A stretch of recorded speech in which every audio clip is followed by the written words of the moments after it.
ဒီရိုးရိုးတာမစ်စကေကျွန်တော်ဒီရိုး off scale ကကျွန်တော်ထားမယ်ဆိုရင်ကျွန်တော်ဒီတိုင်းလို့မရဘူးနော်ကျွန်တော်တန်ဖိုးတာမြင့်တဲ့အတွက်ကျွန်တော်တိုင်းလို့မရတော့ဘူးနော်ဆိုတော့ကျွန်တော်ဘာမှပြမလို့ပေါ့နော်ကျွန်တော်တန်ဖိုးတာမြင့်တဲ့အတွက်အဲကျွန်တော် resistor ကိုတိုင်းလို့ရှိရင်ကောင်းကောင်းတိုင်းလို့ရှိရင်ကျွန်တော်ဒီတရားအောင်အောက်ဆိုရင်ကျွန်တော်ဒီတရားအောင်အောက်ဆိုရင်ကျွန်တော်ဒီရိုးဒီ off scale မှာကျွန်တော်ထားပြီးတော့တိုင်းလို့ရအောင်နော်ကျွန်တော်ဒီတန်ဖိုးဒီ 1k တို့ဒီတရားအောင်အထက်လောက်ဆိုရင်ကျွန်တော်ကျွ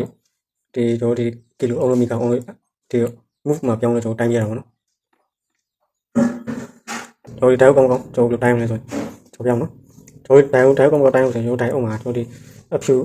ပက်လေးရှိအောင်နော်ဒီအဖြူပက်လေးရှိအဖြူပက်လေးအနှုတ်နော်အဖြူပက်လေးအနှုတ်အနှုတ်ကိုကျွန်တော်ဒီမီတာအနက်မှာကျွန်တော်ထားပြီးတိုင်းအောင်နော်ကျွန်တော်တိုင်းအောင်နော်ကျွန်တော်မီတာကိုကျွန်တော်ဒီ diode scale မှာကျွန်တော်ထားမယ်ကျွန်တော်ဒီလို diode scale မှာကျွန်တော်ထားမှာနော်ကျွန်တော် diode scale မှာထားမယ်ကျွန်တော်ဒီအနက်ကိုကျွန်တော်မီတာနေမှာထားမယ်အဖြ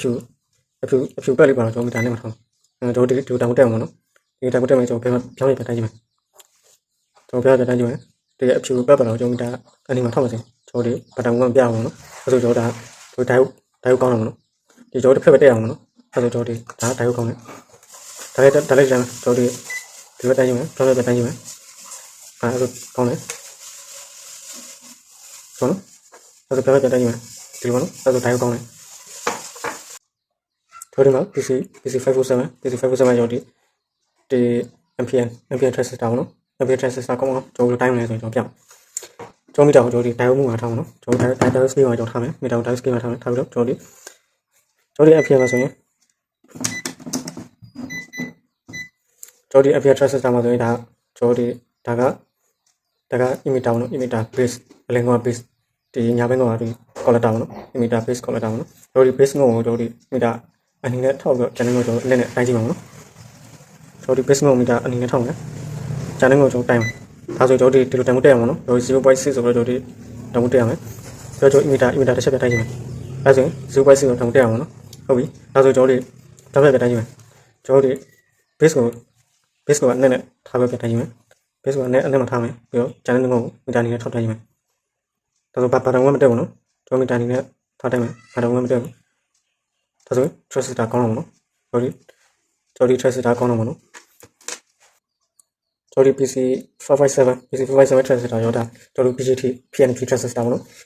PNP transistor မှာကောင်းကောင်းတိုင်းလေးကျွန်တော်ပြောင်းနော်ကောင်းကောင်းတိုင်းလေးကျွန်တော်ဒီတူပဲကျွန်တော်ခုနငုတ်တွေတော့တူပဲပေါ့နော်ကျွန်တော်ဒါ emitter base collector ပေါ့နော်လင်ငုတ်က base ကျွန်တော်ကွဲသွားကျွန်တော်ဒီကောင်းကောင်းတိုင်းမယ်ဆိုရင်ကျွန်တော် base ငုတ်တော့ meter နဲ့မှာထောက်တော့တိုင်းအောင်နော်ဒါကျွန်တော်ပြောင်းနော် base ငုတ် meter နဲ့မှာထောက်တိုင်းမယ် channel ငုတ်တိုင်းမယ်ဒါ 0.6 တန်ဖိုးတက်တာပေါ့နော်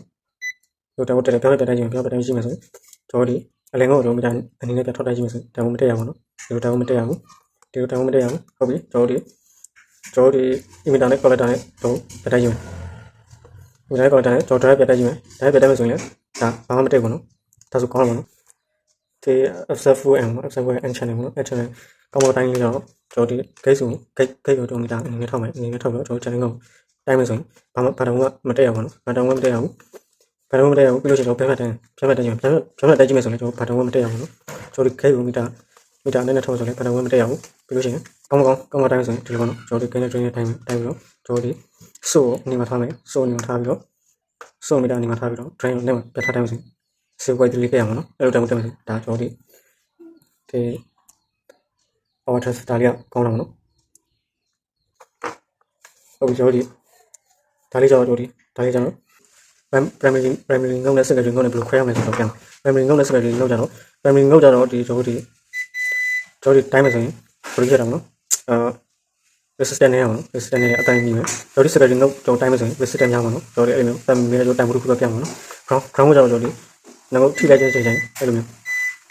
းဒီ resistance လုံးဝမရှိဘူးနော်ဟုတ်ပြီကျွန်တော်ဒီအောက်မှာကျွန်တော်ဘယ်လိုတိုင်းမပြရမလဲဆိုတော့ကျွန်တော်ဒီ primary နဲ့ secondary node နဲ့ကျွန်တော်ဒီရှုံးမရှိအောင်နော်ရှုံးမရှိအောင်ကျွန်တော်ဘာမှအဆက်တော့မရှိအောင်နော်ဘာမှအဆက်တော့မရှိအောင်ဆိုကျွန်တော်ဒီ primary နဲ့ secondary နဲ့ကျွန်တော်တိုင်းကြည့်မယ်ကျွန်တော်နော်ကျွန်တော်ဟိုဒီအောက်တငုတ်စီဒီအောက်တငုတ်ကိုကျွန်တော်ထောက်မယ်အပေါ်က primary node ကိုကျွန်တော်ဒီ delete စီထောက်ကြည့်မယ်အဲဆိုမီတာမှာဘာတော့မှမတက်အောင်နော်ဘာတော့မှမတက်ဘူးဒါဆိုရင်ကျွန်တော်ဒီဘေးကတငုတ်ကျွန်တော်နောက်ထောက်ကြည့်မယ်ထောက်ပြီးတော့ delete စီထောက်ကြည့်မယ်ဒါဆိုရင်မီတာမှာလည်းဘာတော့မှမတက်ဘူးနော်ဒါဆိုရင်ဒါကျွန်တော်ဒီ transformer ကောင်းတော့ဒီ transformer အသေးလေးကောင်းရင်ဒီ short ပြလည်းမရှိဘူးနော် short ပြလည်းမရှိဘူးဒါကောင်းတော့နော်ဒါကောင်းတိုင်းလေးနော် 저리 값이다. 저리 값이야. 까먹어 타임에서 저리. 밑에 저 저리 마이크로파일 타임 패션 봐. 마이크로파일 타임 패션 봐. 저리. 병세. 저리 값이야 타임 오세. 저리 타임고. 타임고များလို့ရှင်တော့저리. 타임ရတော့တင်까먹어 타임ရတော့저리. အကျန်းဖြစ်တော့저리 ခွဲခြားလို့ရတာပေါ့နော် တကယ်လို့တန်ဖိုးတအားနေဝဲမယ်ဆိုရင်저리 까먹어 타임ရခက်တော့ခက်သွားတော့저리ခက်ပါတယ်တကယ်လို့ဒီ56 microphone 56 microphone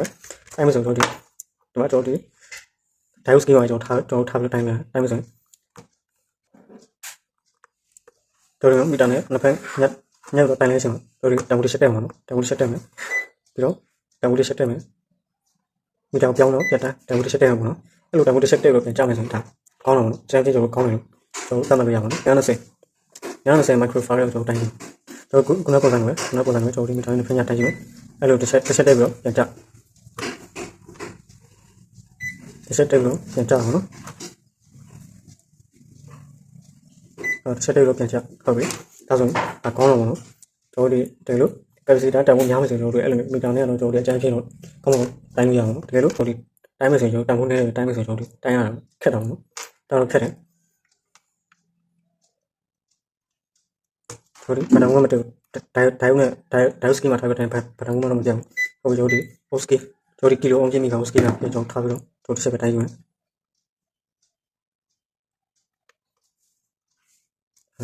다못 되라고. 다못 셋에가 괜찮아. 다못 되고. 다못 셋에가 괜찮아. 다못 되고 괜찮아.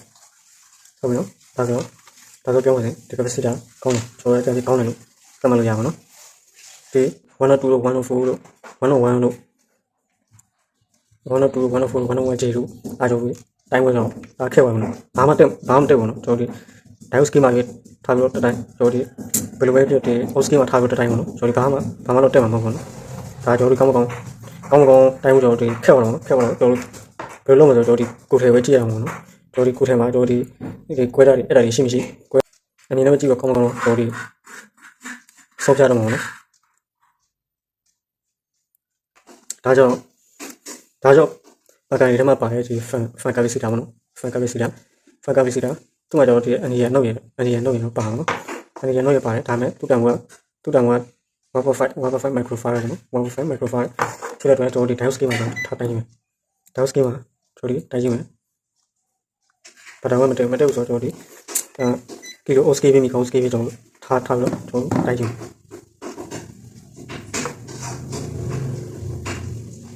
ဒီလိုပေါ့နော်တန်ဖိုးတစ်ချက်တက်သွားတယ်နော်တန်ဖိုးတစ်ချက်တက်တယ်ကြားတယ်ဒီလိုပေါ့နော်ပြန်ကြားတယ်တက်တယ်ပြောက်သွားတယ်ပေါ့နော်ဒီလိုလေးပေါ့နော်ဒီလိုတန်ဖိုးတစ်ချက်တက်ပြီးတော့ပြန်ကြားမယ်ဆိုရင်ဒါကျွန်တော်တို့အကျန်းဖြစ်တော့ကောင်းတယ်လို့ကျွန်တော်သတ်မှတ်လို့ရမှာနော်